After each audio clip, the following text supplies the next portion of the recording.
The letter arrived on a Tuesday morning, carried by a dust-covered rider who looked half dead from the journey. Joshua Briggs stood on the porch of his ranch house, wiping his hands on a cloth before accepting the envelope. His fingers, calloused from years of working the land, trembled slightly as he broke the wax seal. "She'll arrive by the 15th of October, he read aloud to himself, his voice barely above a whisper. Miss Margaret Whitfield, originally of Boston, seeks a godly husband and a new life in the territories. Joshua folded the letter carefully and tucked it into his vest pocket. The matrimonial agency had finally delivered on their promise. After months of correspondence, prayers, and careful consideration, his bride was coming. That evening, Joshua knelt beside his narrow bed, the floorboards creaking under his weight. The ranch house was simple but sturdy. 2 rooms, a kitchen, and a small root cellar. He'd built it himself 5 years ago when he'd first claimed this land, never imagining it would one day shelter a wife.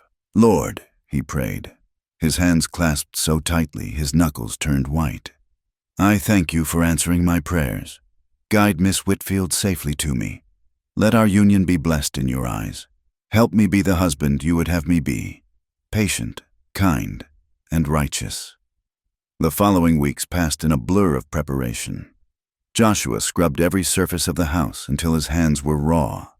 He mended the fence around the vegetable garden, imagining how his bride might plant flowers there come spring.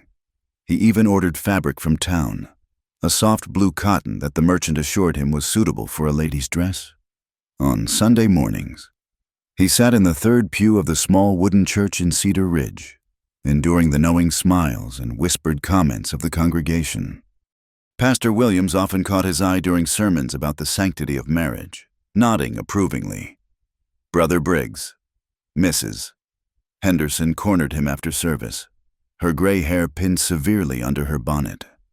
"We're all so pleased you're finally taking a wife. A godly woman will be such a blessing to your home." Joshua nodded, hat in hand. "Yes, ma'am. I believe the Lord has chosen well for me." The morning of October 15th dawned crisp and clear. Joshua had been awake since before sunrise, pacing the length of his porch. He'd dressed in his best clothes, a clean white shirt, dark trousers, and the leather vest his mother had sent him before she passed. His boots were polished, his hair combed flat with water. The stagecoach was due at noon. By 11. Joshua was already waiting at the depot, trying to ignore the curious stares of townsfolk who'd gathered to witness the arrival of his mail-order bride. He clutched a small bouquet of wildflowers, their stems already wilting in his sweaty grip. The rumble of wheels and thunder of hooves announced the coach's arrival. Joshua's heart hammered against his ribs as the vehicle rolled to a stop in a cloud of dust. The driver jumped down, beginning to unload luggage from the roof. The coach door swung open. First came a flash of red, not the demure gray or brown he'd expected, but a crimson skirt that had seen better days. Then boots, scuffed and practical, nothing like the delicate shoes he'd imagined. Finally, the woman herself emerged. She was nothing like the photograph the agency had sent. Ruby Malone stood in the dusty street, one hand shading her eyes against the afternoon sun.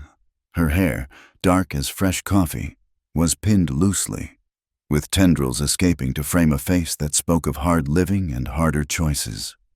When she turned her head, Joshua caught sight of something that made his breath catch, a small rose tattoo just below her hairline at the nape of her neck. The crowd's whispers rose to a low roar. Joshua heard fragments. "That's her all right. Saw her in Tucson. Heard she was run out of Silver City. That's the Malone woman." Ruby's gaze swept the assembled crowd until it landed on Joshua. Her eyes, green as sagebrush, narrowed slightly as she took in his stance, his flowers, his obvious discomfort. She walked toward him with a stride that spoke of confidence born from facing down worse than a few gossiping townspeople. "You'd be Joshua Briggs," she said. It wasn't a question. Her voice was lower than he'd expected, roughened by tobacco and desert air. Joshua swallowed hard. "Yes, ma'am. There must be some mistake. I was expecting Miss Margaret Whitfield." A bitter smile twisted Ruby's lips. "Margaret took sick 2 days out of St. Louis. Consumption. She didn't make it. She pulled a letter from her carpet bag, holding it out to him. She asked me to deliver this, paid me $50 to take her place. 2, said it'd be a sin to leave you waiting for a woman who'd never come. Joshua's hands shook as he took the letter. Around them, the crowd pressed closer, eager for scandal. "Course," Ruby continued, her chin lifting defiantly. "If you want to put me back on the next stage, I'll understand. I'm not exactly what you prayed for." The ride to the ranch passed in tense silence. Ruby sat beside him on the wagon seat, her carpet bag at her feet, seemingly unbothered by his obvious distress. Joshua's mind raced. This couldn't be happening. He'd been so careful, so specific in his letters to the agency. A godly woman, a virtuous bride.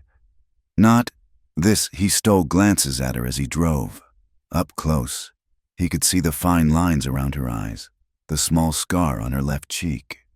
She couldn't be much past 30, but she wore her years heavily.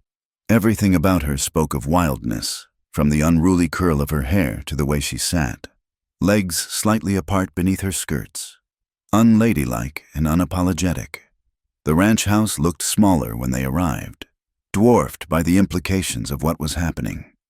Joshua helped her down from the wagon, careful not to let his hands linger on her waist. She smelled of dust and something else. Whiskey, maybe, or some kind of men's cologne. "It's not much," he said, gesturing at the house. Ruby surveyed the property with a practiced eye. "It's more than I've had in a while." She picked up her bag before he could offer, "Where do you want me?" The question hung in the air between them, loaded with meanings he didn't want to acknowledge. "There's a small room off the kitchen," he said quickly. "I prepared it for my bride. You can stay there tonight. Tomorrow, I'll take you back to town." Dinner was an awkward affair. Joshua had prepared a simple meal: beans, cornbread, and preserved peaches. Ruby ate with obvious hunger, not picking at her food the way he imagined a proper lady might. Finally, she set down her fork and looked at him directly. "You want to know about me? I don't think—" "Let's not play games. Mr. Briggs, you've heard the stories. Some are true, some aren't. Yes, I've been run out of 2 towns. Yes, I've been in jail, bar fights, mostly. And yes, there was a situation with a married man, though not the way people tell it." She leaned back in her chair. "I'm not here to lie to you or pretend I'm something I'm not. Margaret paid me to come because she thought you deserved to know what happened to her. I'll work for my keep tonight, and tomorrow you can send me on my way. No harm done." Joshua found himself studying her face as she spoke. There was a hardness there, certainly, but also something else. Honesty, perhaps. How long had it been since someone had been so plainly truthful with him? "The married man," he heard himself asking. "What really happened?" Ruby's smile was rueful. "His wife thought I was after him. Truth was, he was after me, and I was after his wallet. When she caught him trying to force his way into my room, she chose to blame me rather than him. Easier that way, I suppose." Thunder rumbled in the distance. Joshua glanced at the window, seeing the first fat raindrops splatter against the glass. "Storm's coming," Ruby observed. "Looks like a big one." By nightfall, the drizzle had become a deluge. Rain hammered the roof and turned the yard into a muddy lake. Joshua lay in his bed, acutely aware of the woman in the next room. He could hear her moving around, the floorboards creaking under her weight. He tried to pray, but his mind kept wandering. Why had God allowed this? Was it a test, a punishment for some unknown sin? Or was there some purpose he couldn't yet see? In the morning, he told himself. In the morning, he'd take her back to town, telegraph the agency, and start over. God would understand. This wasn't what he'd asked for. This wasn't part of the plan.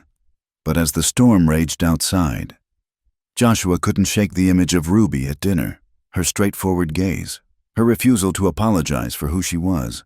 In all his years of church-going and proper living, when had anyone been so honest with him? The rain continued through the night, and by dawn, Joshua knew they weren't going anywhere. The road to town would be impassable for days. He found Ruby already awake, standing by the kitchen window with a cup of coffee, watching the water pour from the sky. "Looks like you're stuck with me a while longer," she said without turning around. "Seems so," Joshua replied, pouring himself a cup from the pot she'd made. The coffee was strong, stronger than he usually made it. Like everything about her, it had more bite than he was used to. They stood together in silence, watching the rain. Two strangers bound by circumstances neither had chosen. Outside, the desert was transforming, dry washes becoming rivers, the hard earth softening under the assault of water. "I'll earn my keep," Ruby said finally. "I'm not afraid of work." Joshua nodded slowly. "I appreciate that." "Miss Malone." "Ruby," she corrected. "Just Ruby. We're going to be here a few days at least. Might as well drop the formalities." As the morning wore on, Joshua found himself watching her from the corner of his eye.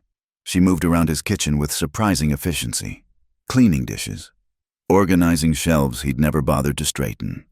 When she rolled up her sleeves to work, he saw more tattoos, small ones, barely visible, marking her arms like a map of places she'd been. This wasn't what he'd prayed for. This wasn't the godly woman he'd expected to build a life with.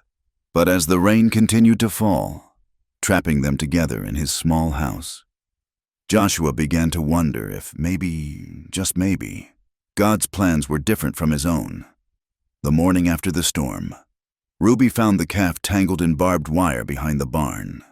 Joshua heard her calling and rushed out to find her kneeling in the mud, her red skirt soaked through, trying to calm the frightened animal.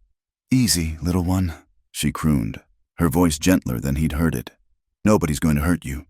The calf's leg was cut deep, blood mixing with rainwater in the churned earth. Ruby looked up at Joshua, her face streaked with dirt. "You got any clean cloth? This needs binding."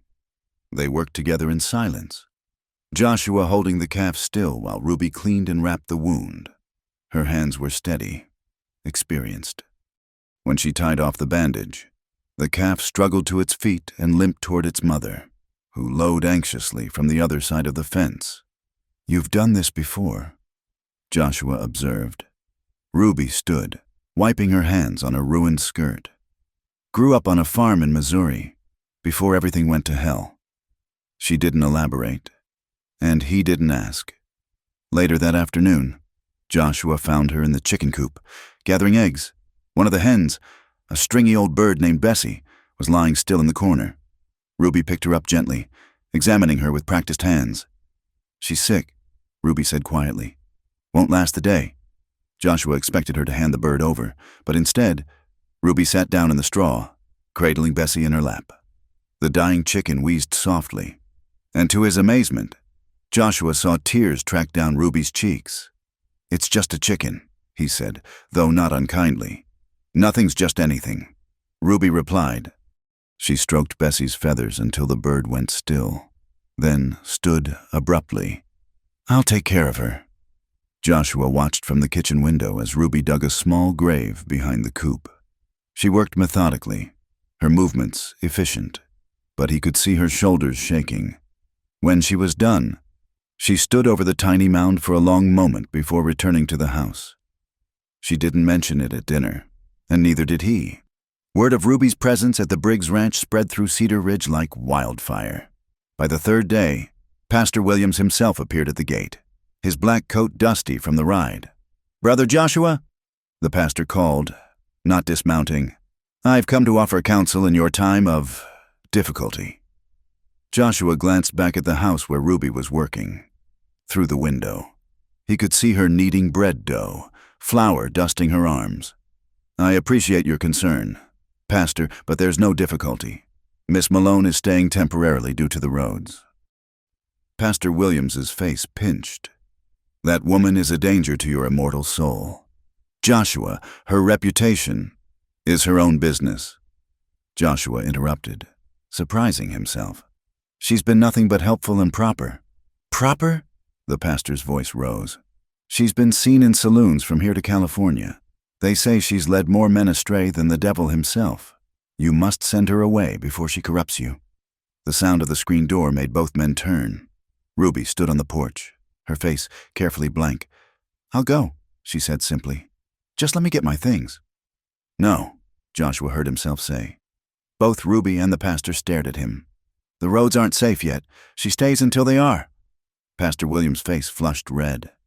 "I'll pray for your soul, Brother Briggs, but mark my words, that woman will be your downfall."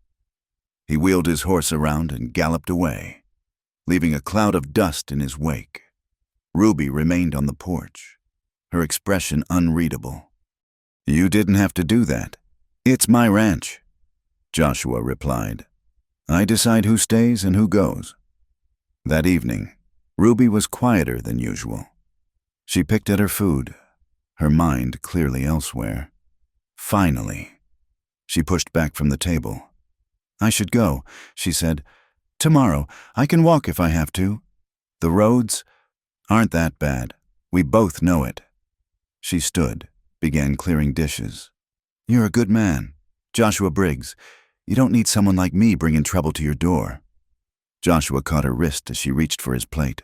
Her skin was warm under his fingers, and he jerked back as if burned. "What if I said I don't want you to go?" The words hung between them. Ruby's eyes widened slightly, then narrowed. "You don't know what you're saying." "Maybe not," Joshua admitted. "But I know that in 3 days. You've worked harder than any hired hand I've had. I know you were gentle with that calf and cried over an old chicken. I know you make the strongest coffee I've ever tasted and somehow make this empty house feel less empty." Ruby laughed, but it was bitter. "You want to know what else I've done? I've cheated at cards to eat. I've drunk men under tables to rob them blind. I've let them think they could have me just long enough to empty their pockets. I'm not some wounded bird you can save. Preacher man." "I'm not a preacher," Joshua said quietly. "And I'm not trying to save you." "Then what are you trying to do?" He didn't have an answer for that. The next morning, Joshua was up before dawn, heading out to check the cattle in the far pasture. The storm had scattered them, and it would take most of the day to round them up. He saddled his horse, trying not to think about the conversation with Ruby, trying not to wonder if she'd be there when he returned. The sun was high when he stopped to water his horse at the creek. That's when he saw her. Ruby stood knee-deep in the water, her skirt hiked up and tied around her waist, revealing worn bloomers underneath. Her hair was completely unpinned, falling dark and wild around her shoulders. She was washing, running wet hands over her arms, her neck, tilting her face to the sun. Joshua knew he should look away, should make noise to alert her to his presence. Instead, he sat frozen in the saddle, watching as she moved through the water with an unconscious grace. Water droplets caught the light on her skin, and he could see more tattoos, a small bird on her shoulder, what looked like words written in script along her ribs. She turned slightly, and her eyes met his. For a moment, neither moved. Then Ruby slowly lowered her skirt, not in shame, but with a deliberate awareness that made Joshua's mouth go dry.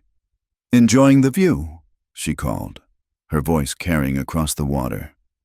Joshua's face burned. He turned his horse sharply, spurring it back toward the ranch without a word. Behind him, he heard Ruby's laughter, low and knowing.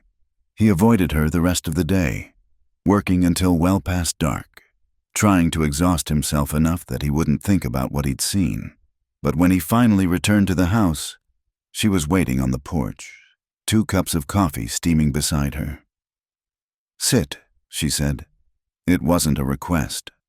Joshua sat, accepting the coffee gratefully. They drank in silence for a while, watching the stars emerge one by one. "I wasn't trying to tempt you," Ruby said finally. "I just wanted to feel clean.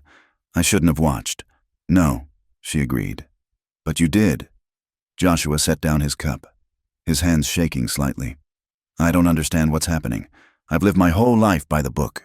I've done what's right, what's proper, and then you show up, and everything I thought I knew gets complicated," Ruby finished.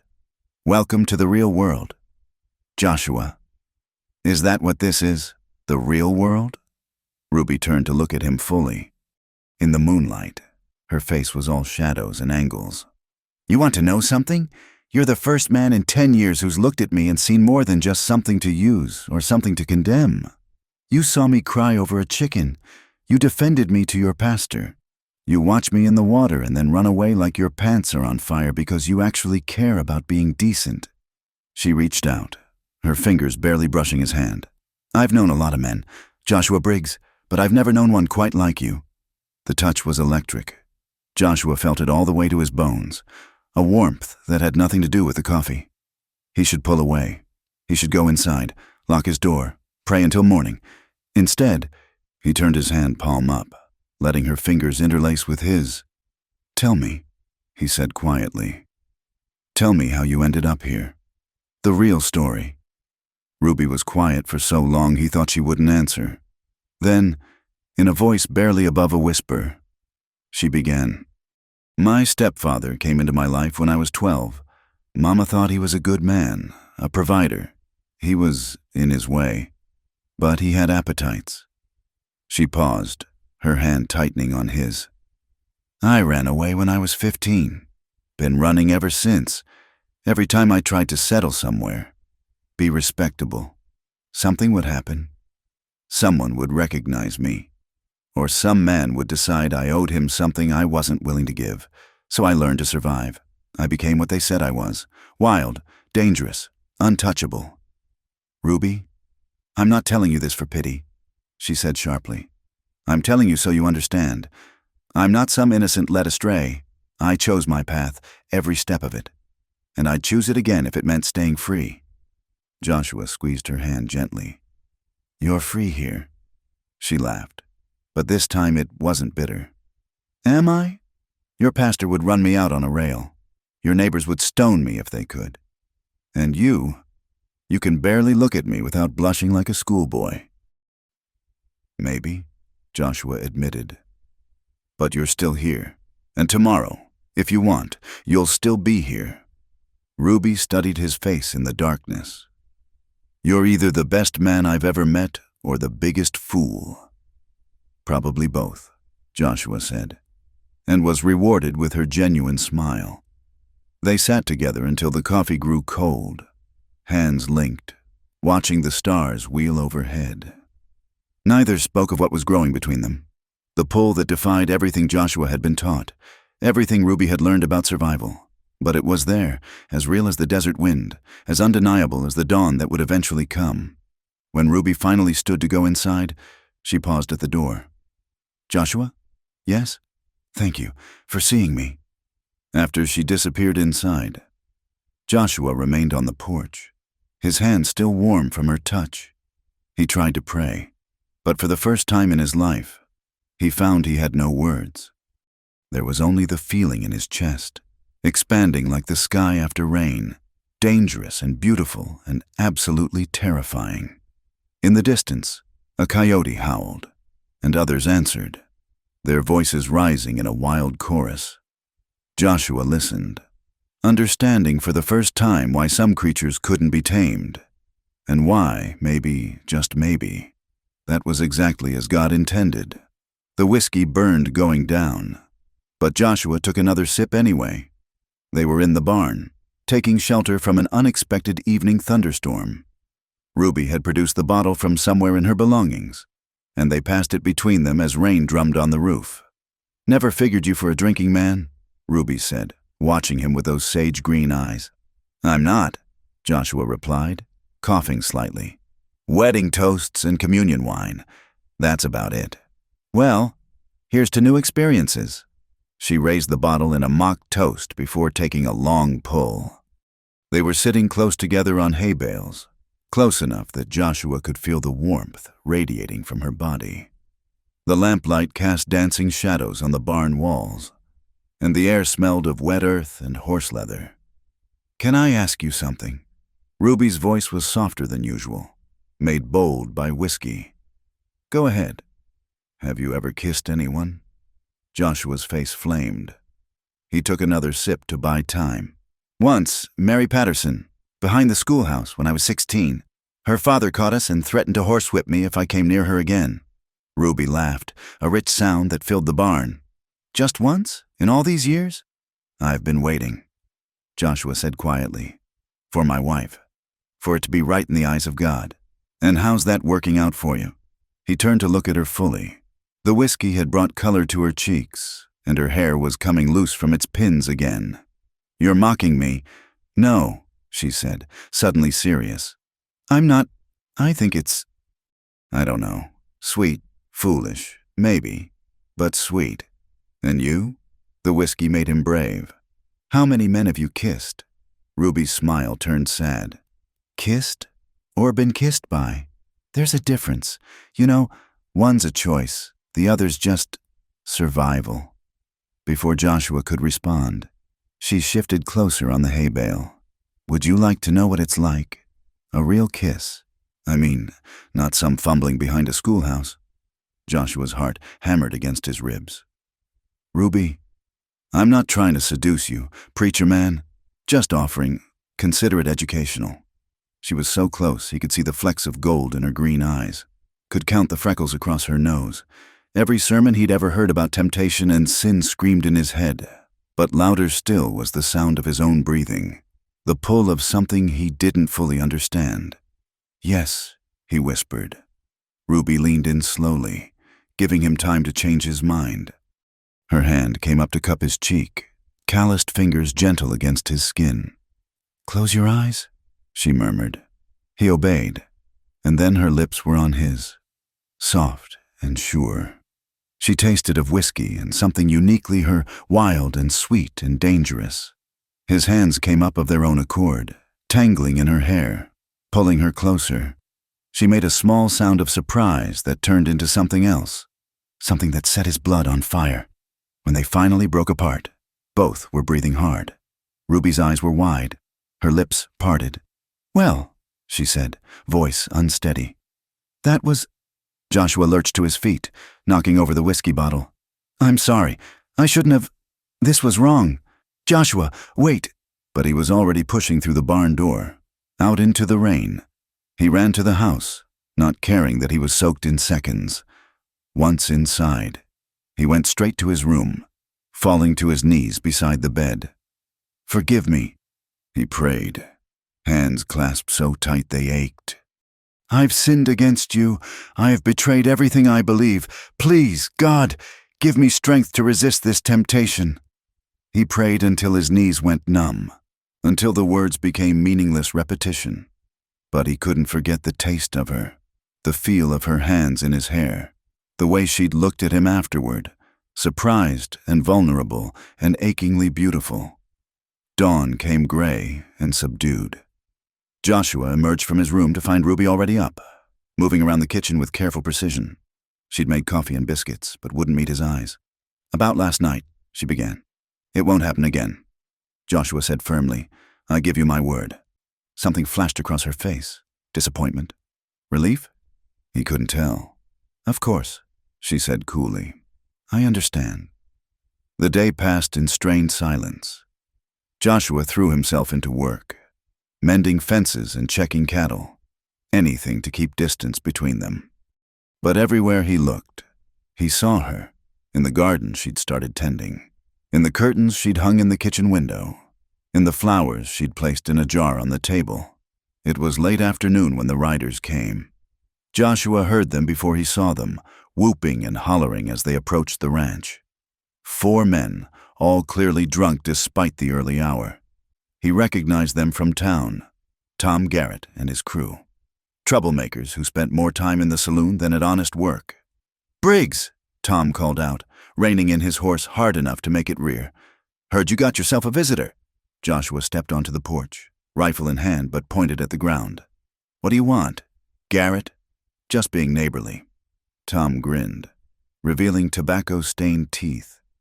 Wanted to welcome your... What is she exactly? Not your wife, from what we hear. The other men laughed. Ugly sounds that made Joshua's jaw clench. She's a guest, and you're not welcome here. Now, that's not very Christian of you. Another rider, Pete Sullivan, chimed in. Here we are. Come all this way to meet the famous Ruby Malone. Heard she's quite the entertainer. The screen door opened and Ruby stepped out. She'd changed into her red dress. the one she'd arrived in, and her hair was pinned up high. She looked every inch the saloon woman they expected to see. "Boys," she said, her voice carrying that dangerous purr Joshua had heard her use in town. "If you're looking for entertainment, you're in the wrong place. This is a respectable ranch." Tom laughed harshly. "Respectable? That's rich, coming from you. We heard all about you, sweetheart. Heard you've got a real talent for making men happy. The only talent I've got right now is for cooking and cleaning." Ruby replied evenly, "Which is more than I can say for you. Tom Garrett, when's the last time you did an honest day's work?" Tom's face darkened. He dismounted, swaying slightly. "Watch your mouth, woman. Just 'cause Briggs here is too holy to put you in your place doesn't mean we all are." Joshua stepped forward, raising the rifle. "Get off my land, now! Or what, you'll shoot us? Good church-going man like you?" Pete laughed. "Besides, 4 against 1 ain't good odds. Briggs." "Try me," Joshua said quietly. For a moment, the air crackled with tension. Then Tom spat in the dirt. "This ain't over. You can't keep a woman like that locked up forever. Sooner or later, she'll get bored playing house and remember what she really is." They mounted up and rode off, but not before Pete called back. "See you soon, Ruby. Maybe when the preacher boy's not around." Joshua lowered the rifle, his hands trembling with rage. Behind him, Ruby let out a shaky breath. "You shouldn't have done that," she said. "They had no right." "To tell the truth?" Ruby's laugh was bitter. "Everything they said was true. Joshua, that's who I am to them. That's who I'll always be." "Not to me," Joshua said fiercely. Turning to face her, Ruby's eyes filled with tears she refused to let fall. "Don't you see? This is what happens. This is why I can't stay anywhere. It follows me like a curse." "Then we'll face it together." "We?" She shook her head. "There is no we. Joshua, there's you, decent, good, trying to do right by everyone. And there's me, the town scandal, the fallen woman, the cautionary tale mothers tell their daughters." Joshua set the rifle aside and took her hands. They were shaking. "You're more than that." "Am I? Then why did you run last night? Why did you spend the night on your knees, begging God to forgive you for kissing me?" He had no answer for that. Ruby pulled her hands free. "I'll leave tomorrow. It's better for everyone." "No?" The word came out harsher than he intended. "You're not running because of Tom Garrett and his drunken friends." "I'm not running from them," Ruby said quietly. "I'm running from you. From this." She gestured between them. "Because if I stay, we both know what's going to happen. And when it does, you'll hate yourself. Maybe you'll hate me too. I've been down that road before. Joshua, I can't do it again." She turned to go inside, but Joshua caught her arm. "What if I don't want you to go?" "Want?" Ruby's eyes flashed. "You don't even know what you want. You've spent so long being what everyone expects. You've never asked yourself what you actually feel." "I feel?" Joshua struggled for words. "When I'm with you, I feel alive in a way I never have before. Like I've been sleeping my whole life and suddenly I'm awake. It terrifies me." Ruby's expression softened. "That's not love, Joshua. That's just desire. And desire fades." "Is that what you think this is? Just desire?" She searched his face. "I don't know what this is. I've never had this before. Someone looking at me like I'm worth saving." "You don't need saving," Joshua said. "You just need someone to see you as you really are." "And who's that?" "The woman who cries over chickens, who tends wounded calves, who works harder than any 3 men I've hired, who faces down drunken fools without flinching, who kisses like—" He stopped, face flushing. "Like what?" Ruby asked, stepping closer. "Like she means it." Joshua finished quietly. They stood there in the fading light, the space between them charged with possibility. Then Ruby reached up, her fingers brushing his jaw. "If I stay," she said, "things are going to get complicated." "They already are." Joshua admitted. "Your church will turn against you." "Let them. The whole town will talk. They already do. And you, when the newness wears off, when you realize what you've sacrificed for someone like me. Joshua covered her hand with his. Then I'll remember this moment, when you gave me every reason to let you go, and I asked you to stay anyway. Ruby studied him for a long moment. Then she rose up on her toes and pressed her lips to his, soft and quick. You're either going to be my salvation or my damnation, Joshua Briggs. Maybe both, he said, echoing her words from nights before. She laughed, and this time it wasn't bitter. Come on, preacher man, let's get some supper. Tomorrow's problems can wait. As they walked back into the house together, Joshua caught sight of dust on the horizon. Tom Garrett and his men, no doubt spreading word of what they'd seen. By Sunday, the whole town would know. By Monday, Pastor Williams would be back, possibly with reinforcements. But tonight, Ruby was here, humming as she worked in his kitchen, her presence filling the empty spaces he hadn't even known existed. And for now, that was enough. Later, as they sat by the fire, Ruby reading from one of his few books while he mended harnesses, Joshua found himself stealing glances at her. The firelight softened her features, made her look younger, almost innocent. But then she'd look up, catch him staring, and that knowing smile would curve her lips. What? She asked finally. Nothing, just thinking. Dangerous habit, she teased. Ruby, he said seriously. What they said today, Garrett and his men, have you ever been forced? Her face went still. Once, I was 17, working in a boarding house in Denver. The owner's son thought he had rights to all the serving girls. She paused. I broke a bottle over his head and ran, added assault to my list of sins. That wasn't a sin, Joshua said fiercely. That was survival. Ruby looked at him with something like wonder. You really believe that, don't you? I believe you've done what you had to do, and I believe you deserve better than you've gotten. Careful, she warned, but her voice was gentle. Keep talking like that, and I might start believing it too. They lapsed into comfortable silence, the fire crackling between them. Outside, the night was peaceful, but Joshua knew it was the calm before a storm. Come morning, they'd have to face the consequences of her staying, of his defending her, of whatever was growing between them. But for now, there was just this. Ruby reading by firelight, her foot tapping absently against the floor, while he worked with his hands and tried not to think about kissing her again. It was domestic and dangerous and nothing like the life he'd planned. It was perfect. The fever came on suddenly. Ruby had seemed fine at breakfast, perhaps a bit pale, but by noon she was burning up. Joshua found her collapsed in the garden, dirt under her fingernails from where she'd been weeding. Just need to rest a minute, she mumbled as he carried her inside. But her skin was fire against his. The cut on her arm from the altercation with Garrett's men 3 days prior had seemed minor at the time. Now it was red and swollen, angry streaks running up toward her shoulder. Joshua had seen enough ranch injuries to know blood poisoning when he saw it.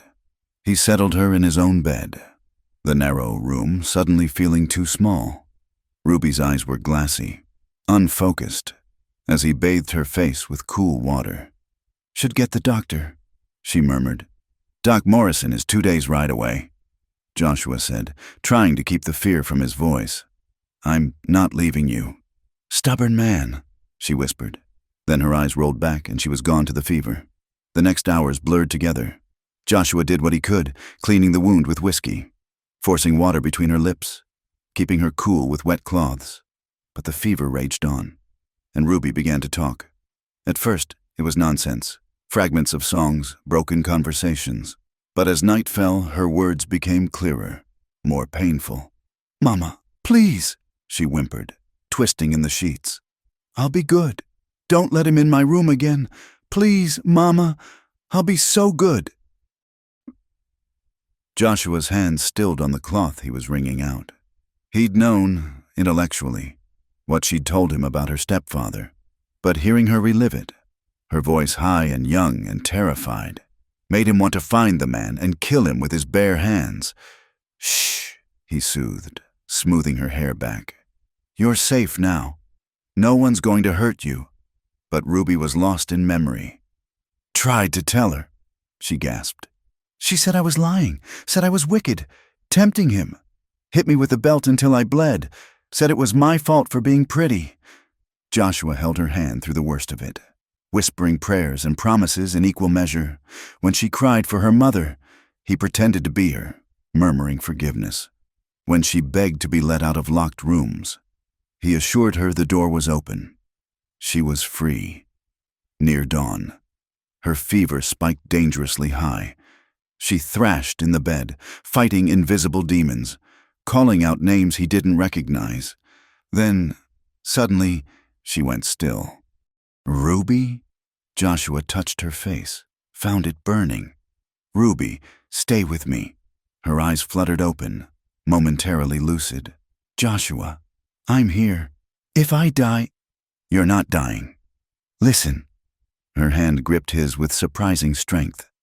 "If I die, I want you to know, you're the only good man I've ever known, the only one who looked at me and saw something worth saving.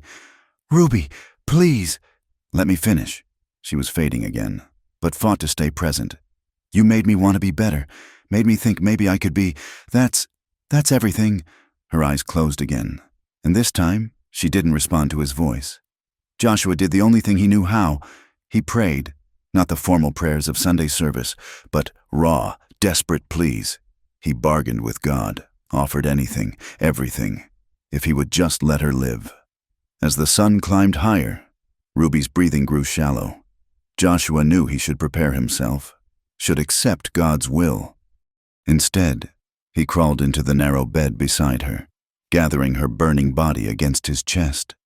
"Don't leave me," he whispered into her hair.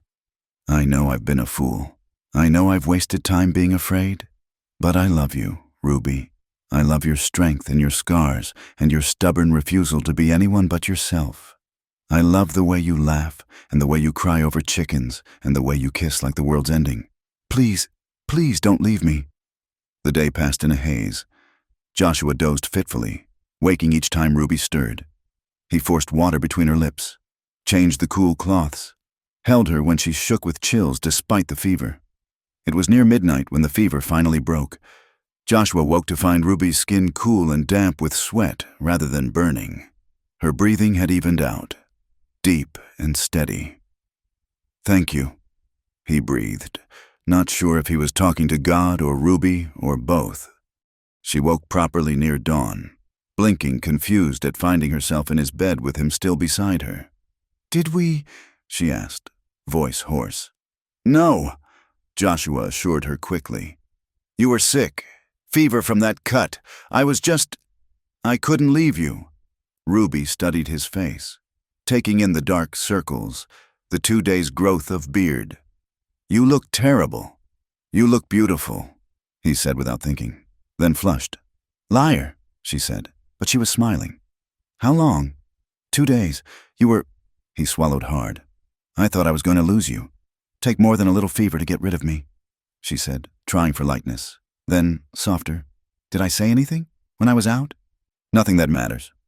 Joshua lied. Just fever talk. But Ruby saw through him, as always. "I talked about him, my stepfather. A little. What did I say? It doesn't matter. It matters to me." Joshua sighed. "You asked your mother to keep him out of your room. Said she blamed you, hurt you for it." Ruby's face went carefully blank. "Well, now you know the whole ugly truth. The only ugly truth is what was done to you," Joshua said fiercely. "You were a child. None of it was your fault.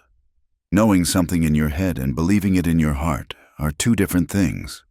She tried to sit up, winced at the movement. "I should get back to my own room." "You should rest." "Joshua, I can't stay in your bed." "Why not?"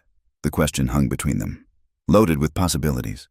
Ruby looked at him, really looked at him, unshaven, exhausted, his shirt wrinkled from sleeping in it. "Because if I stay," she said quietly, "I won't want to leave, and you're not ready for that." "What if I am?" Ruby reached up, touched his face gently. You sat with me for 2 days, prayed over me, cared for me. No one's ever done that before.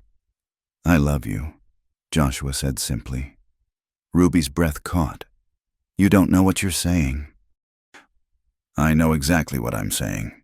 I love you, Ruby Malone, not in spite of who you are, but because of it. All of it. I'm not good. You're good enough for me. You're God. My God is love, Joshua said firmly. And I can't believe he brought you into my life just to take you away. Ruby was crying now, silent tears rolling down her cheeks. I don't know how to do this. Be loved. Be a wife. I don't know how to be what you need. Just be yourself, Joshua said. That's all I need. He leaned down, kissed her gently. She tasted of salt and fever and something indefinably Ruby. When he pulled back, she was looking at him with wonder. You really mean it? Every word. She was quiet for a long moment. Then, the fever's made me weak. I know. You need to rest. That's not what I mean. She tugged him down until he was lying beside her properly. I mean, I'm too weak to fight this anymore. Fighting you, fighting what I feel. Joshua's heart raced. Ruby. I'm probably going to be terrible at this, she warned. I'll shock your church friends and scandalize your neighbors and forget to be demure and proper. I don't want demure and proper, Joshua said. I want you. Then God help you, Ruby murmured. You've got me. They lay together in the morning light, not speaking, just breathing the same air. Joshua knew he should get up, tend to the animals, make breakfast. But Ruby was warm and alive in his arms, and he couldn't bring himself to move. I should tell you something, Ruby said eventually. About the fever, what I remember. You don't have to. I want to. She took a breath. I remember you holding me, talking to me, when I was scared, lost in the old memories. You kept telling me I was safe, that I was free. She turned to look at him. No one's ever made me feel safe before. Joshua's throat tightened. You are safe, always. I promise you that. Don't make promises you can't keep. I don't. They kissed again, deeper this time, with the knowledge of what they were choosing, when they finally broke apart, both breathing hard. Ruby laughed shakily. We should stop. I'm supposed to be recovering. We should. Joshua agreed, making no move to pull away. You're going to marry me first, Ruby said. And it wasn't a question. Proper-like. In front of God and everyone. If you'll have me. Oh, I'll have you. Preacher man. Question is whether your town will have us. Let me worry about the town. Ruby traced patterns on his chest through his shirt. They'll make it hard for you. Pastor Williams, the good church folk, they'll say you've fallen from grace. Maybe I have, Joshua said. Maybe grace isn't what I thought it was. Maybe it's this, finding someone broken and beautiful and choosing to love them anyway. Pretty words, Ruby murmured, but she was smiling. You sure you haven't been drinking my whiskey? Drunk on you, maybe. Now I know you're fevered. She teased, then yawned. I should sleep more, build my strength back. Sleep, Joshua agreed. I'll be here when you wake. Promise? Promise. As Ruby drifted off, Joshua held her close, marveling at the turn his life had taken. A week ago, he'd been waiting for a proper Eastern bride, someone to fit neatly into the life he'd planned. Instead, he'd gotten Ruby Wild, wounded, wonderful Ruby, who challenged everything he thought he knew about faith and love and grace. Outside, he could hear his cattle lowing, probably wondering why they hadn't been fed yet. His chores were piling up, and soon enough the world would intrude with all its judgments and complications. But for now, in this quiet morning moment, there was just this, Ruby sleeping peacefully in his arms. The danger past, the future stretching before them uncertain but no longer empty. He'd nearly lost her before he'd even properly found her, and the thought made him hold her a little tighter. Thank you, he whispered again to whoever might be listening. Thank you for saving her, for sending her to me, for giving me the courage to choose love over fear." Ruby murmured something in her sleep and burrowed closer. Joshua closed his eyes, allowing himself this moment of perfect peace before the storm that was surely coming. When she woke again, he'd tell her about his plans, how he'd marry her as soon as she was strong enough to stand before witnesses, how he'd face down anyone who tried to shame her or drive her away, how he'd spend the rest of his life proving that she was worthy of love, until maybe she'd finally believe it herself. But for now, he just held her, and was grateful, and was not afraid. The weeks following Ruby's recovery passed in a strange domesticity. They lived as husband and wife in all but name, sharing meals and chores, talking late into the evening, stealing kisses when the mood struck. But they were careful to maintain separate rooms, a fiction that fooled no one but allowed them to pretend at propriety. It was Ruby who first suggested attending church. "Are you certain?" Joshua asked, watching her pin up her hair on a Sunday morning. She'd traded her red dress for a more modest brown one, though she still looked anything but demure. "You go every Sunday," she said simply. "If I'm going to be your wife, I should go with you. Ruby, you don't have to. I want to." She turned from the mirror, chin raised. "I'm not hiding anymore. Joshua, we've done nothing wrong." The ride to town was quiet, both lost in their own thoughts.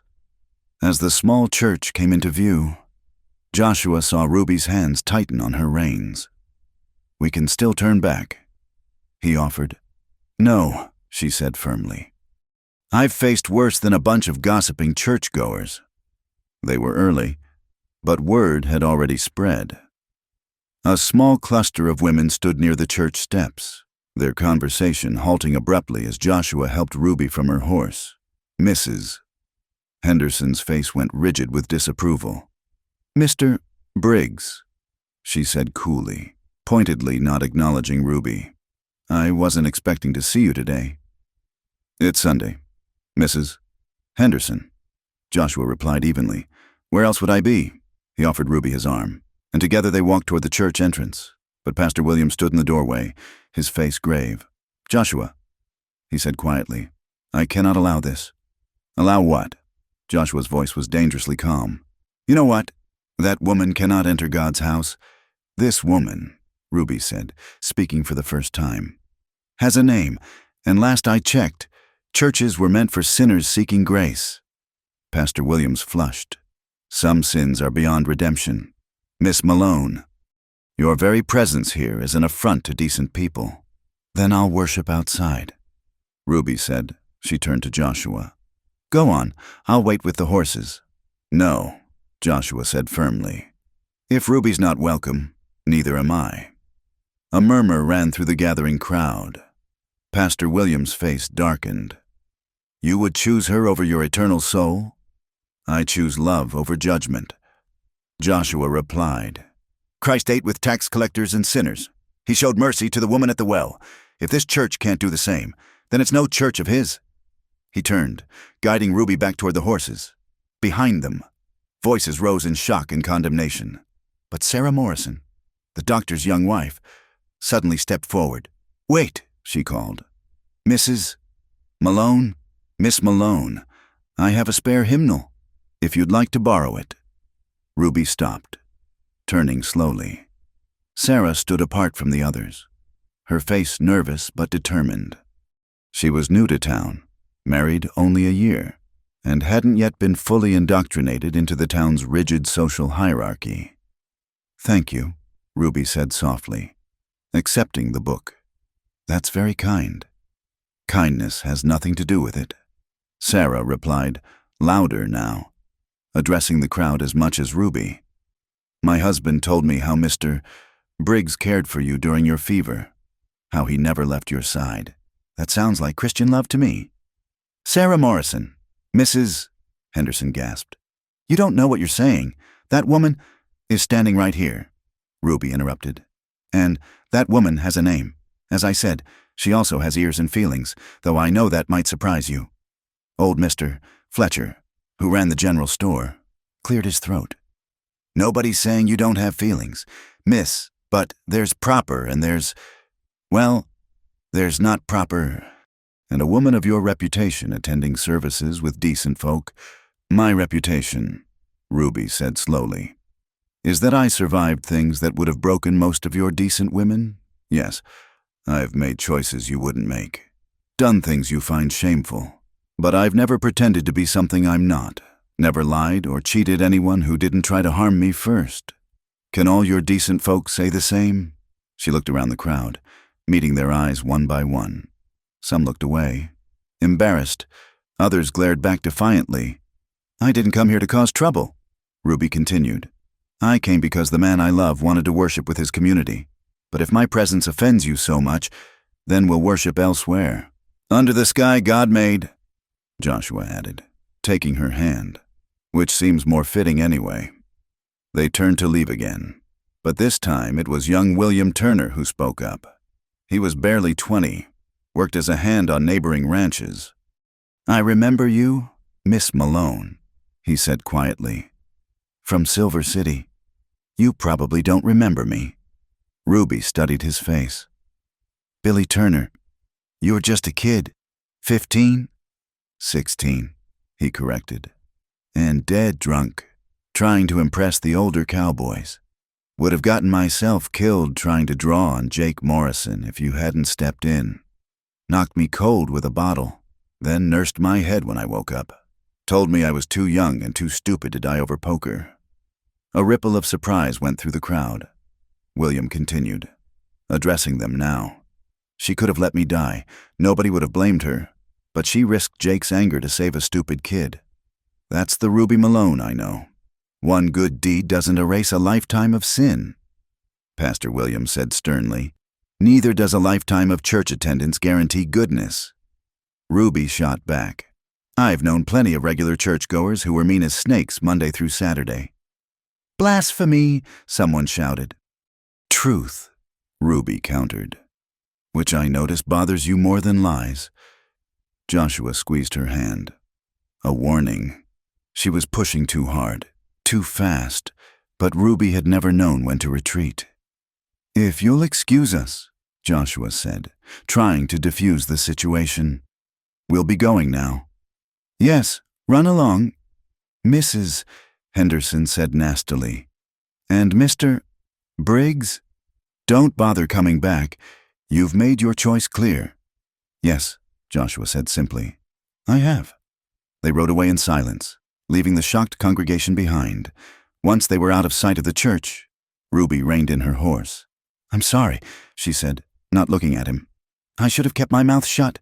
You said what needed saying. I've cost you your church. No, Joshua corrected. They cost me themselves. There's a difference. Ruby finally looked at him, eyes bright with unshed tears. How can you be so calm? That was your community, your people. My people, Joshua said slowly, are the ones who show love and mercy. Like Sarah Morrison, like young William, the rest, they're just scared folks hiding behind righteousness. You're too good for this world. Joshua Briggs. No, he said. I'm just finally seeing it clearly.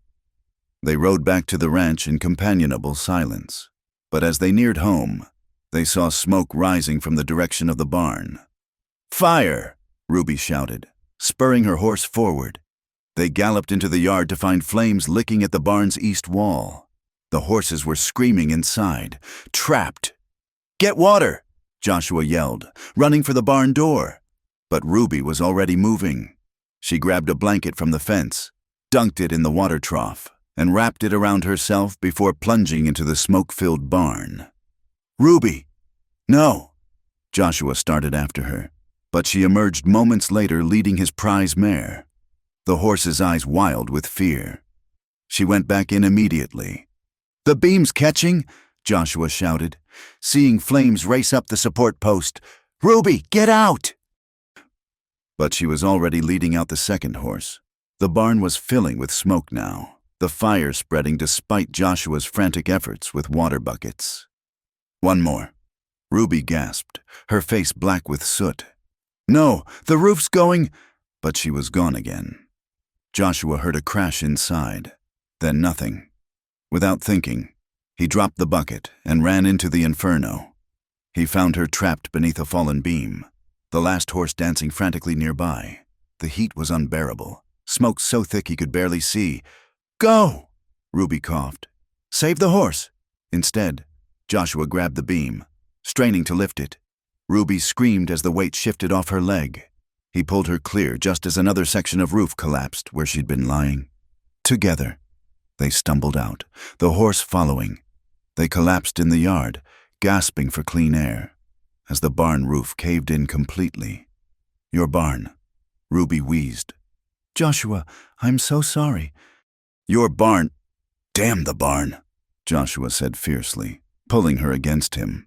"You could have died. Why didn't you leave when I told you? Couldn't let them burn." She gasped. "Not the animals, never the innocent ones." Joshua held her tighter, feeling her shake with delayed reaction. Her dress was singed. Her hands burned from grabbing hot metal. But she was alive. "Who did this?" Ruby asked when she could speak normally again. Joshua's jaw tightened. He'd seen the tracks leading away from the barn, recognized the distinctive shoe on Tom Garrett's horse. "Doesn't matter now?" "Like hell it doesn't." Ruby struggled to sit up, winced at her burned hands. "They tried to kill your animals, could have killed us, but they didn't." Joshua examined her hands, his touch gentle. "These need tending." As he cleaned and wrapped her burns, neighbors began arriving, drawn by the smoke. To his surprise, many pitched in to help, forming bucket brigades to keep the fire from spreading. Rounding up the scattered animals, Sarah Morrison appeared with her medical bag, tisking over Ruby's injuries. "These will scar," she said quietly. "Won't be my first." Ruby replied. Even some who'd shunned them at church showed up. Not Mrs. Henderson or Pastor Williams, but others, faced with real crisis, forgot their moral objections long enough to help. As the sun set on the smoldering ruins of the barn, William Turner approached Joshua. "We know who did this," he said quietly. "Tom Garrett was bragging in the saloon last night. Said he'd teach you a lesson about harboring wicked women. I figured as much. Some of us are writing to the sheriff in the morning. This has gone too far." Joshua nodded wearily. "I appreciate it. William—" The young man hesitated. "Mr.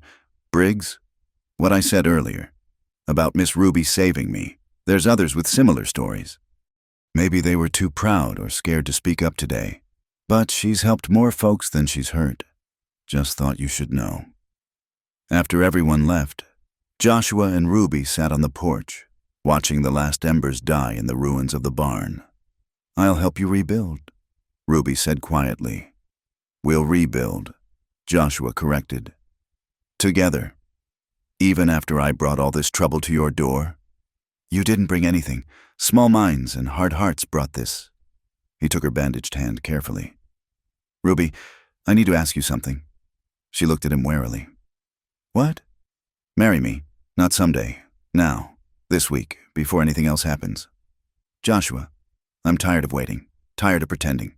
You're already my wife in every way that matters. Let's make it official." Ruby was quiet for a long moment. "It won't stop the trouble. Might make it worse. I don't care. You say that now. I'll say it forever." Joshua interrupted. "I love you. Ruby Malone. I want you to be Ruby Briggs. I want to face whatever comes knowing you're mine and I'm yours before God and man." Ruby's eyes filled with tears. "You're sure? Even after today?" "Especially after today. You risked your life for my animals. You faced down the whole church with more courage than I've ever seen. You're the strongest, bravest, most infuriating woman I've ever known. And I want to spend my life with you." "Well," Ruby said, laughing through her tears, "when you put it that way, how can a girl refuse?" Joshua pulled her close, mindful of her injuries. "Is that a yes?" "That's a yes. Preacher man, God help us both. That's a yes." They kissed as the stars came out, sealing a promise that would soon be made official. Behind them, the burned barn stood as testament to the challenges they faced. But ahead, the future stretched out, uncertain but no longer faced alone. "We'll need a new barn," Ruby said eventually, practical even in romantic moments. We'll build one.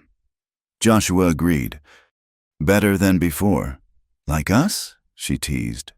Exactly like us, he said, and kissed her again under the vast western sky. Joshua carried Ruby from the ashes of the barn, her body limp in his arms. The burns on her hands were worse than he'd first thought, blistering angry red, and her ankle was swelling where the beam had struck it.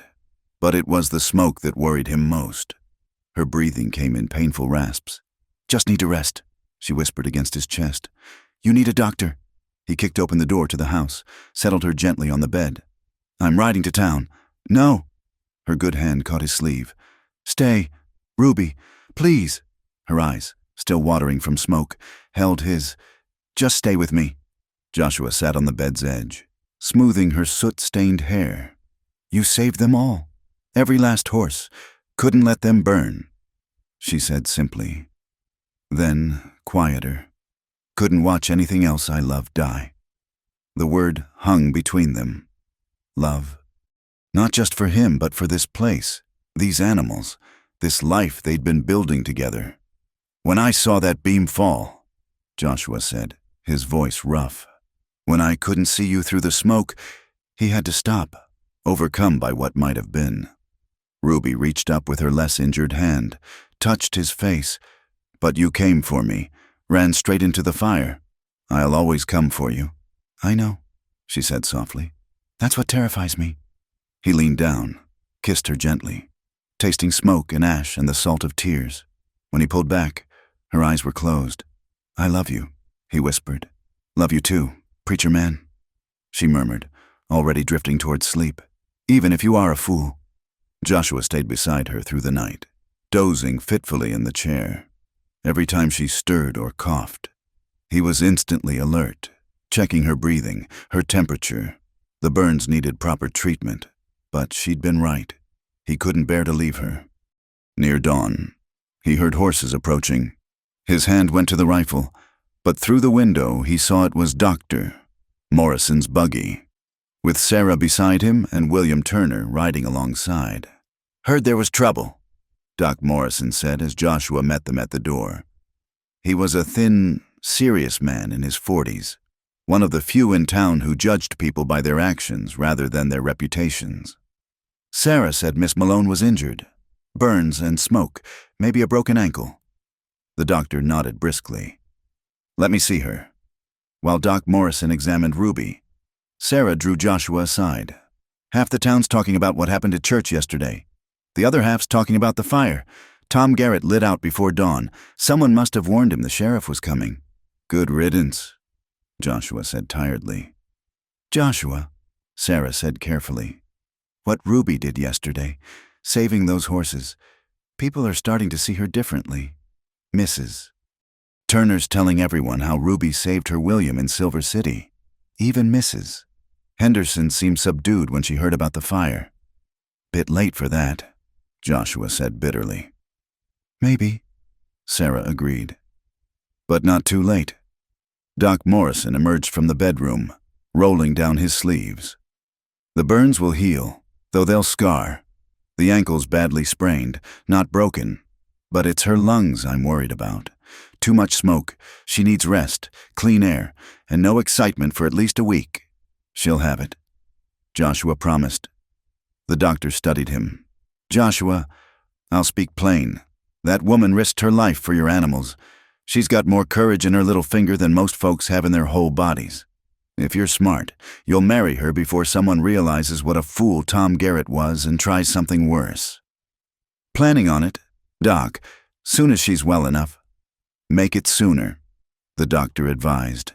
And if you need witnesses, Sarah and I would be honored. After they left, Joshua returned to find Ruby awake, struggling to sit up. Don't you dare, he said, gently pressing her back down. Can't stay in bed forever, she protested, but weakly. You can stay until you're healed. Doctor's orders. Since when do I follow orders? Since now. He sat beside her, taking her bandaged hand carefully. Ruby, Doc Morrison offered to witness when we marry. Him and Sarah both. Ruby's eyes widened. They did.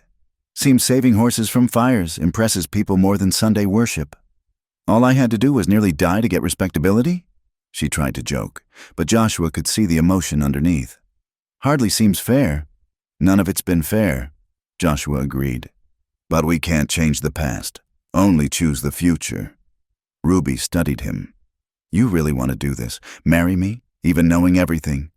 Because I know everything, Joshua corrected.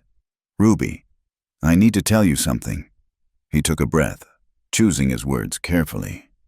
When you were sick with fever, you talked about your childhood, your mother, your stepfather. Ruby went very still.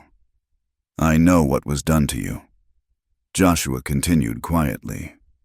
I know why you ran, why you became what you became. And I need you to hear this. None of it was your fault. Not one single moment of it. Joshua, no, listen. You were a child who should have been protected, not hurt. Everything you did after, the wildness, the rebellion, the walls you built, it was all survival. And the fact that you survived, that you can still cry over chickens and risk your life for horses, that you can still love. His voice broke. You're not damaged, Ruby. You're magnificent. Ruby was crying now, silent tears rolling down her cheeks. You don't know what it was like. The things I let men think, the ways I used them. To survive, Joshua said firmly. And to stay free, I understand that now. I'm not pure. I'm not innocent. I'm not what a man like you should want. Joshua silenced her with a kiss, gentle but insistent. When he pulled back, he kept his face close to hers. You're exactly what I want, what I need, what I choose. Even knowing I can never be the wife you dreamed of, the proper, godly woman who'd give you a respectable life. I don't want respectable, Joshua said. I want real. I want the woman who faces down hypocrites and saves horses and makes terrible coffee and kisses like salvation. I want you, Ruby, all of you, the good and the bad and everything in between. Ruby searched his face. You really mean that, with everything I am? She was quiet for a long moment. Then let's do it. Soon as I can stand without falling over, let's get married. You're sure? I've never been sure of anything in my life, Ruby admitted. But I'm sure I love you, and I'm sure I want to try. To be a wife, a partner, maybe... She hesitated. Maybe someday, a mother. Though Lord knows what kind of mother I'd make. The kind who'd die protecting them, Joshua said softly. The kind who'd teach them to be strong and free and unafraid. The kind who'd love them fierce and true. You paint a pretty picture. I see a beautiful future. Ruby laughed, winced as it made her cough. Careful, preacher man. Keep talking like that and I might start believing in happily ever after. Good, Joshua said, because I plan to give you one. Over the next days, as Ruby healed, something shifted in the town's attitude. People who'd shunned them began leaving gifts on the porch, food, blankets, even lumber for rebuilding the barn. No one came to the door, but the offerings appeared like morning dew. William Turner and some other young men showed up to help clear the burned timbers. They worked in respectful silence, but Joshua caught them sneaking admiring glances at Ruby when she insisted on sitting on the porch, directing their efforts despite his protests that she should rest. Barn should face more south, she called out. Catch the morning sun better. Yes, ma'am, William replied, hiding a grin. Even Mrs. Henderson sent a pie, though she had her girl deliver it rather than come herself. Ruby stared at it suspiciously. Think it's poison? She asked Joshua. Only with guilt, he replied. The wedding day dawned clear and bright.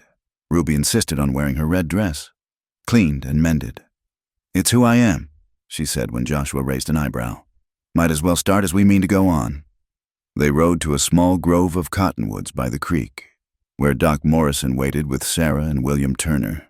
No church, no crowds, just the people who'd shown them kindness when it mattered. Do you have rings? Doc Morrison asked, having agreed to perform the ceremony. Joshua produced his mother's wedding band, worn thin but still solid. "It's not much." "It's perfect," Ruby interrupted, eyes suspiciously bright. The ceremony was simple, the vows traditional with one addition. When it came time for Ruby to promise to obey, she paused. "I promise to try," she said finally, earning a laugh from everyone, including Joshua. "Good enough," he said, and kissed her before Doc Morrison could give permission. As they rode back to the ranch as husband and wife, Ruby kept touching the ring on her finger as if reassuring herself it was real. "Regrets already?" Joshua teased. "No," she said softly. "Just wondering when I'll wake up." "Never," Joshua promised. "This is real. Ruby Briggs. You're stuck with me now." "Ruby Briggs," she repeated, testing the name. "Sounds almost respectable." "Almost," Joshua agreed, pulling her closer on the horse. "But not quite." "Wouldn't want you getting boring on me." Ruby laughed, the sound carrying across the desert like music. "No danger of that, preacher man. No danger of that at all."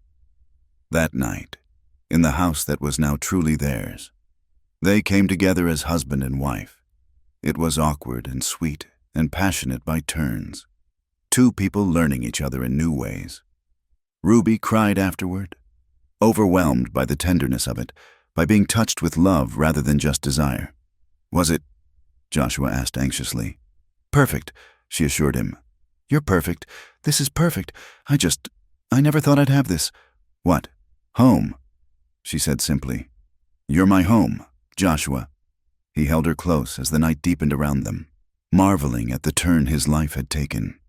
Outside, coyotes called to each other across the desert, wild and free. Inside, Ruby slept in his arms, her breathing finally clear, her body warm and trusted against his. "Thank you," Joshua whispered to the darkness, to God, to whatever force had brought them together. "Thank you for sending her to me, for giving me the courage to choose love over fear, for this wild, wonderful, unexpected grace." Ruby murmured in her sleep and burrowed closer. Joshua closed his eyes, content in a way he'd never imagined possible. Tomorrow would bring new challenges. Rebuilding the barn, facing the town as a married couple, creating a life together that defied convention. But tonight, there was just this. Ruby in his arms, wearing his ring, bearing his name, his wild rose, transplanted to desert soil, blooming despite all odds. It was, he thought as sleep claimed him, more than enough. It was everything. Ruby knew something was different before she'd even opened her eyes. The morning sickness hit her like a physical blow, sending her stumbling from bed to the wash basin. Joshua was already out tending the new barn, built with the help of neighbors who'd slowly warmed to their unconventional marriage. She'd suspected for 2 weeks now, the missed monthly, the tenderness in her breasts, the bone-deep exhaustion that had nothing to do with work. But it was this violent revolt of her stomach that confirmed it. A baby. She was going to have a baby. Ruby sank to the floor beside the basin, one hand pressed to her still flat stomach. Terror and wonder warred in her chest. A baby. After everything she'd done, everything she'd been, God was entrusting her with an innocent life. "I can't," she whispered to the empty room. "I don't know how to be a mother." But even as she said it, she felt a fierce protectiveness surge through her. This child, Joshua's child, would never know the fear she'd known, would never be left unprotected, unwanted, blamed for things beyond their control. When Joshua came in for breakfast, he found her sitting at the table, staring at her untouched coffee. "You feeling all right?" he asked, kissing the top of her head. "You look pale." Ruby caught his hand, pressed it against her cheek. "How did you tell the best man you'd ever known that you were carrying his child? That you were terrified you'd fail them both?" "Ruby?" Joshua knelt beside her chair, concern creasing his face. "What's wrong? Are you ill?" "Not ill," she managed. "Just, Joshua, I think—" She took a shaky breath. "I'm going to have a baby." The words hung in the air between them. Joshua's eyes widened, his gaze dropping to her stomach, then back to her face. "A baby," he repeated, voice hushed. "You're certain?" "Pretty certain. The signs are all there." Ruby. Her name came out like a prayer. Then he was pulling her into his arms, holding her so tight she could barely breathe. A baby. Our baby. You're happy? She pulled back to see his face, needing to be sure. Happy? Joshua laughed, and she realized he was crying. Ruby, there aren't words. A baby. We made a baby. We did, she agreed, then felt her own tears start. Joshua, what if I'm terrible at it? What if I'm like my mother? What if... Stop. He cupped her face in his hands. You're nothing like your mother. You hear me? Nothing. You don't know that. I was raised hard. I've lived rough. I don't know lullabies or prayers or how to be gentle. You were gentle with that hurt calf.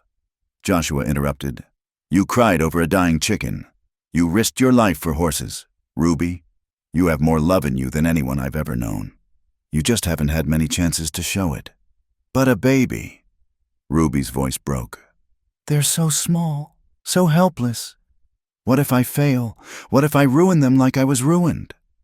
Joshua's hands tightened on her face. You weren't ruined.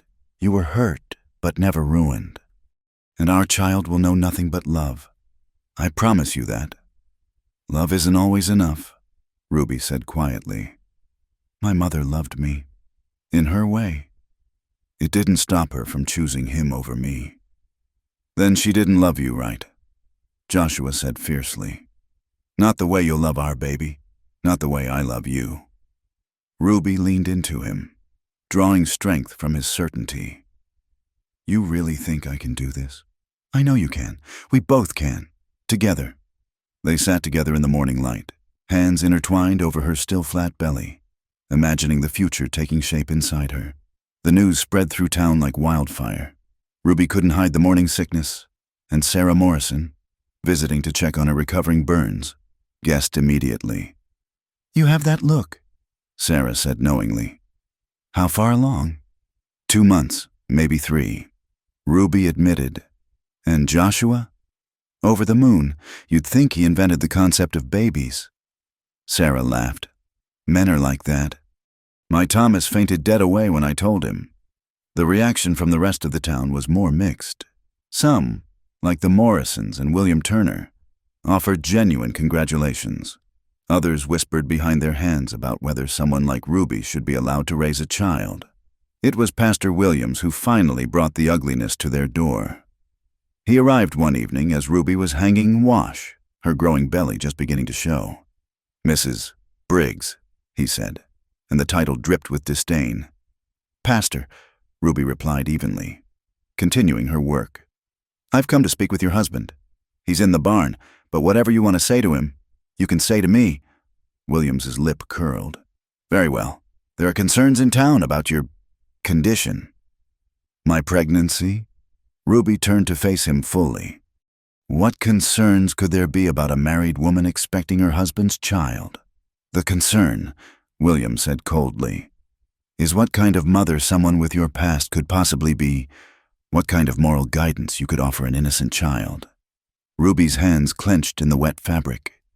The kind that comes from knowing right from wrong because I've seen both sides. The kind that protects instead of judges. The kind that loves without conditions. Love without morality is just indulgence. William snapped. That child deserves better than what? Joshua's voice cut through the evening air. He strode from the barn, face dark with anger. Better than 2 parents who love each other? Better than a home built on honesty and hard work? Better than a mother who's been with half the men from here to California, Williams said bluntly. The slap of wet laundry hitting Williams's face was so unexpected that for a moment, everyone froze. Ruby stood there, breathing hard, another wet shirt in her hand. That's a lie, she said quietly. But even if it wasn't, it wouldn't matter, because this baby will be raised by the woman I am now, not the girl I had to be to survive. And if you can't see the difference, then you're blinder than I thought. Williams pulled the shirt from his face, sputtering with rage. You dare. I dare, Ruby said. Because I'm not that scared girl anymore. I'm Joshua's wife. I'm carrying his child. and I'll protect my family from anyone who tries to hurt them, including you. Is that a threat?" "It's a promise," Joshua said, stepping between them. "Get off my land. Williams, and if you come near my wife again, we'll settle this in a way that's got nothing to do with turning the other cheek." Williams left, but the confrontation seemed to open something in Ruby. That night, the fears poured out of her like water through a broken dam. "What if he's right?" she asked Joshua as they lay in bed. "What if I am ruining this baby before it's even born?" You don't know what I've done." Ruby interrupted. "Not really. You know the broad strokes, but the details. Joshua, I've lied and cheated. I've stolen food when I was hungry. I've let men buy me drinks just to pick their pockets. I've started fights and finished them. I've done whatever it took to survive, and I can't take any of it back." Joshua was quiet for a moment. "Do you regret it?" "Which part?" "Any of it. All of it." Ruby considered. I regret that I regret that the world's set up so a woman alone has so few choices. But the actual things I did?" She sighed. "How can I regret what kept me alive long enough to find you?" "Then that's what we'll teach our child," Joshua said. "That sometimes the world's unfair, but you do what you must to survive. That there's a difference between sin and survival. That love can redeem even the hardest past. You make it sound so simple." "It is simple. Not easy, but simple." He placed his hand over her belly, where their child grew. "This baby's already lucky. They've got a mother who'll fight the whole world to protect them. Who knows what real hardship looks like? Who'll never let them doubt they're loved. And a father who sees the best in everyone," Ruby added softly, "even when they can't see it themselves." As the weeks passed and Ruby's pregnancy progressed, she found herself changing in ways she hadn't expected. The fierce protectiveness grew stronger, but alongside it came a tenderness she'd thought burned out of her long ago. She caught herself singing as she worked half-remembered lullabies from before everything went wrong. She planted a bigger garden, imagining tiny hands helping her harvest vegetables. She even attempted to knit, though Joshua laughed at the tangled results. "It's supposed to be a blanket," she said, holding up the misshapen thing. "It's perfect," he assured her. "Our baby will love it." The turning point came when she felt the first flutter of movement. She was alone. Joshua out checking the far pastures, when the butterfly sensation stopped her mid-step. "Oh," she breathed, hand flying to her belly. "Hello, little one." The baby moved again, stronger this time, and Ruby found herself crying. Not from sadness or fear, but from a joy so profound it remade her understanding of herself. She wasn't just Ruby the survivor anymore. Wasn't just the wild woman who'd scandalized a town. She was a mother, growing a new life beneath her heart, creating someone who would never have to make the choices she'd made, never have to harden themselves against a cruel world. When Joshua came home, he found her sitting in the rocking chair he'd made, hands cradled around her belly, tears streaming down her face. "The baby moved," she said wonderingly. "Joshua, I felt our baby move." He knelt beside the chair, placing his hands over hers. They waited, breathless, until the flutter came again. "There," Ruby whispered. "Feel that?" Joshua's face transformed with wonder. "Our baby," he said softly. "Our miracle. I'm not afraid anymore." Ruby realized aloud. "I mean, I am, but not the same way. I'm going to make mistakes. I'm going to do things wrong, but I'm going to love this baby with everything I have, and maybe that's enough." "It's more than enough," Joshua assured her. "It's everything." That night, Ruby had a vivid dream. She was holding a baby, a daughter with Joshua's steady eyes and her own wild hair. The child was laughing, reaching for her with perfect trust, and Ruby felt her heart expand to make room for a love bigger than anything she'd known. "I won't let you down," she whispered to the dream baby. "I promise, I'll be the mother you deserve." When she woke, Joshua's arms were around her, his hand protective over their growing child. Outside, a storm was building on the horizon, but inside their small home, Ruby felt safer than she'd ever been. "Storm coming," Joshua murmured sleepily. "Let it come.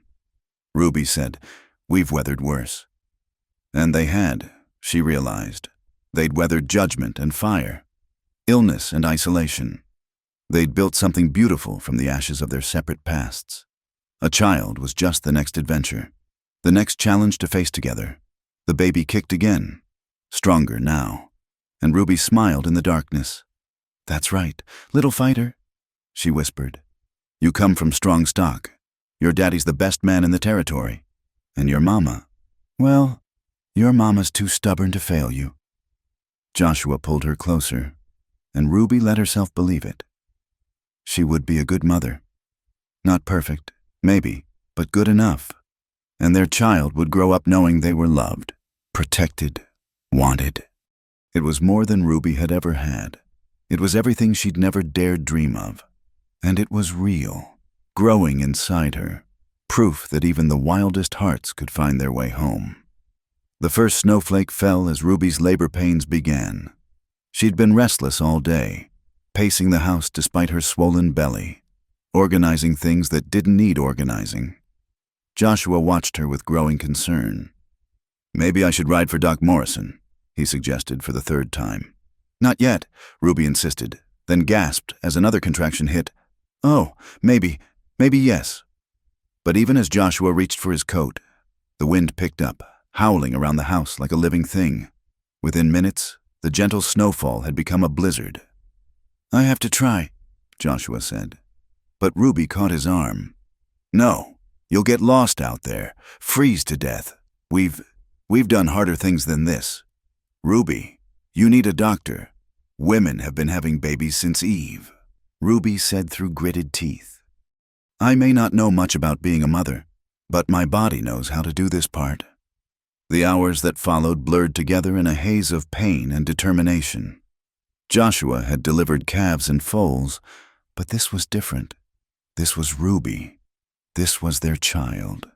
He boiled water because that's what you did, held her hand when she'd let him, whispered prayers when she couldn't hear. "I can't," Ruby gasped at one point, her face slick with sweat despite the cold. "Joshua, I can't." "Yes, you can," he said firmly. "You're the strongest person I know. You survived everything life threw at you. You saved horses from a burning barn. You can do this." "This is different," Ruby panted. Oh God, this is so much harder. I know, love, I know. But you're not alone. I'm here. We're doing this together." Ruby laughed weakly. "Pretty sure I'm doing most of the work." "True," Joshua admitted, smoothing her hair back. "But I'm here for the parts I can help with." As the night wore on and the storm raged outside, Ruby fought the age-old battle of bringing life into the world. She was magnificent in her determination, fierce even in her vulnerability. Joshua had never loved her more. "I see the head," he said suddenly, voice shaking. "Ruby, I see our baby. Dark hair, just like yours." "Really?" Ruby bore down with renewed strength. Tell me everything. Shoulders now. Ruby, push, love. One more big push." And then, between one heartbeat and the next, their daughter was born. She came into the world screaming, tiny fists waving in indignation, and Joshua caught her with trembling hands. A girl. He breathed, staring down at the squalling infant. "Ruby, we have a daughter." Ruby held out her arms, tears streaming down her face. Joshua placed the baby on her chest, and the infant immediately quieted, as if recognizing the heartbeat she'd lived beneath for 9 months. "Hello, little one," Ruby whispered, touching the baby's cheek with one finger. "Oh, look at you. Look at how perfect you are." Joshua wrapped them both in blankets, his own eyes wet. Their daughter was small but healthy, with a shock of dark hair and a mouth that already seemed determined. "She's beautiful," he said, "just like her mother." "Poor thing." Ruby laughed through her tears.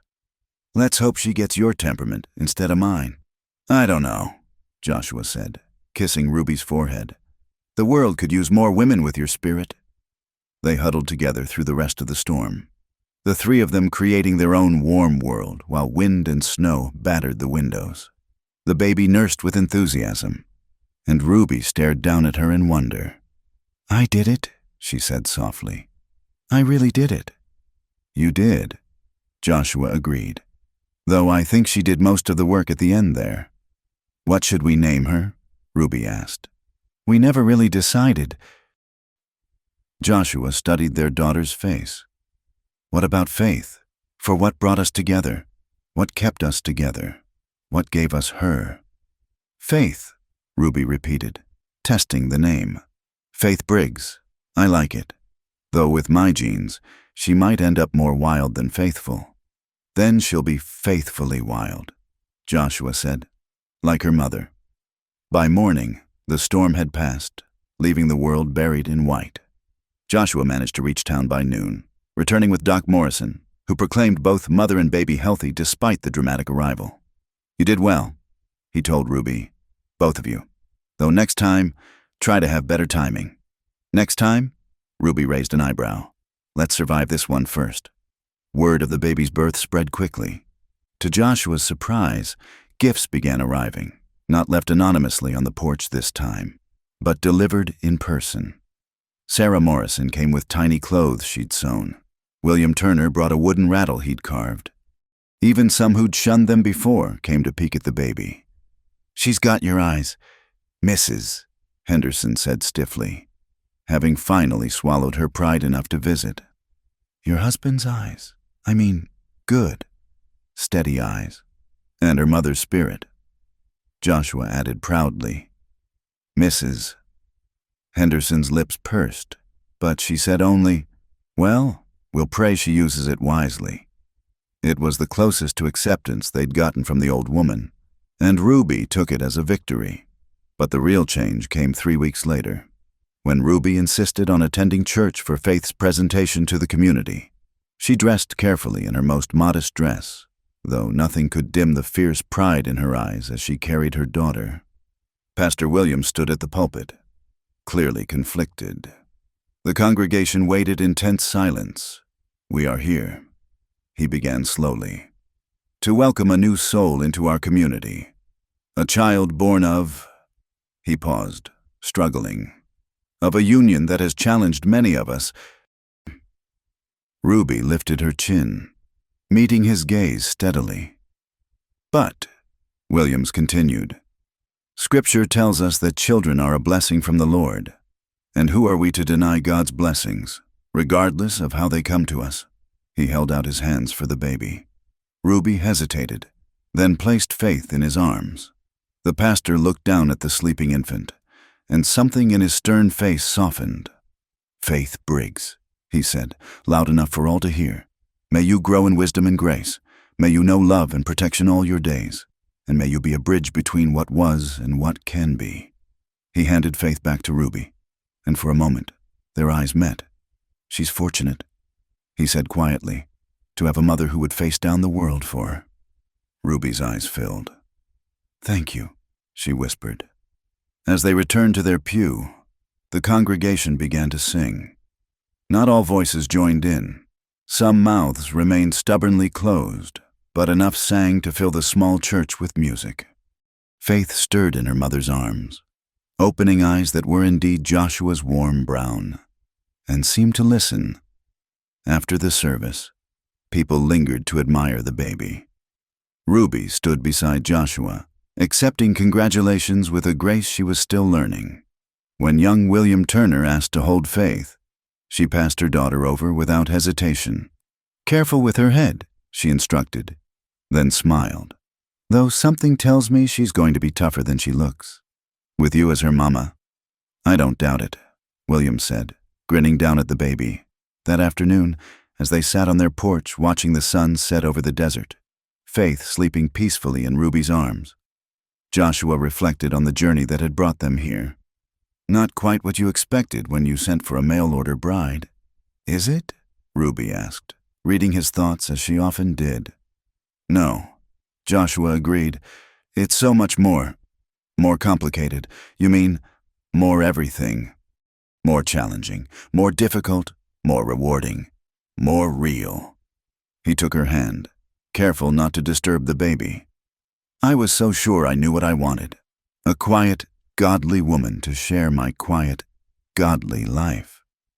Sorry to disappoint, Ruby said, but she was smiling. That's just it. You didn't disappoint. You woke me up. Showed me that faith isn't about following rules and avoiding scandal. It's about choosing love when it's hard, standing by what's right when it's unpopular, building something beautiful from broken pieces. Ruby leaned against his shoulder. We did build something beautiful, didn't we? We did. And we're not done yet. Faith made a small sound in her sleep, and both parents looked down at her with wonder that hadn't diminished in 3 weeks. She's going to have choices I never had, Ruby said softly. Opportunities I couldn't imagine. She'll never have to run, never have to survive the way I did. She'll have her own challenges, Joshua said. But she'll face them knowing she's loved, wanted, valued. That makes all the difference. I hope so. I hope we can give her enough strength to be herself, but enough wisdom to be better than we were. She's already perfect, Joshua said. But yes, we'll do our best to raise her right, together. Together, Ruby agreed. As the stars began to appear in the darkening sky, Ruby began to sing softly, one of those half-remembered lullabies from her childhood, before everything went wrong. But now the words were infused with hope rather than sorrow, promise rather than pain. Faith slept on, secure in her mother's arms, while her father kept watch over them both. The woman who'd arrived in a red dress with a scandalous past had become a wife, a mother, a valued member of the community, not by changing who she was, but by being given the chance to show all she could be. The wild rose had put down roots in the desert soil, and against all odds, it had bloomed. The thorns remained.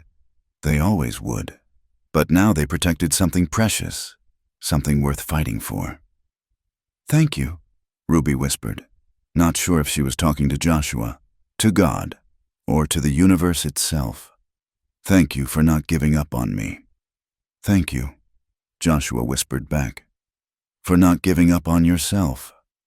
They sat together as night fell, their daughter safe between them. Proof that love could indeed conquer all, not easily, not without scars, but truly and completely. The territory's most talked about bad girl had become something far more scandalous. A woman who'd found redemption not through changing herself, but through being loved for exactly who she was.